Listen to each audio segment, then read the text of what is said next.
Turbine पर आएगा। Okay. ये टरबाइन किसी भी इलेक्ट्रिसिटी वगैरह से कनेक्टेड और नहीं है। फ्यूल से नहीं चलेगी। ये पानी के प्रेशर प्रेशर से चलेगी। Yes ma'am. और इसकी इलेक्ट्रिसिटी हमारी स्टोर हो जाएगी जो इसके थ्रू बनेगी। अभी हम वोल्ट मीटर लगा के देखते हैं, इसके प्रोब्स को जब हम इससे कनेक्ट करेंगे तो यहाँ पर कोई रीडिंग नहीं आएगी। हाँ, इसे मल्टीमीटर। हाँ, और भी वोल्ट पे कनेक्ट कर दिया होगा आपने। ओके। हाँ जी। अब जब हम पानी डालेंगे तो उसमें हमें हाँ बेटा, ये नोट कर दें रीडिंग इसकी। व्हेनेवर वी हाँ, रीडिंग दिखनी चाहिए। Very nice, good.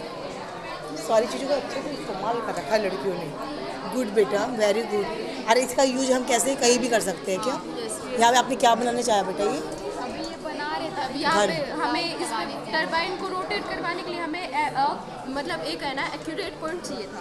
वो पॉइंट हमने इससे कनेक्ट क्रिएट किया वायर से। ओके। जिससे ये वायर हिले ना, जब पानी डायरेक्ट एट पॉइंट पे पड़े जिससे ये घूमे इससे। और यहाँ पे लाइट वगैरह लगा के हम चला के बाद में दिखाएंगे। अभी बस मतलब दिखा रहे हैं। बेटा थैंक यू कर दो मैम।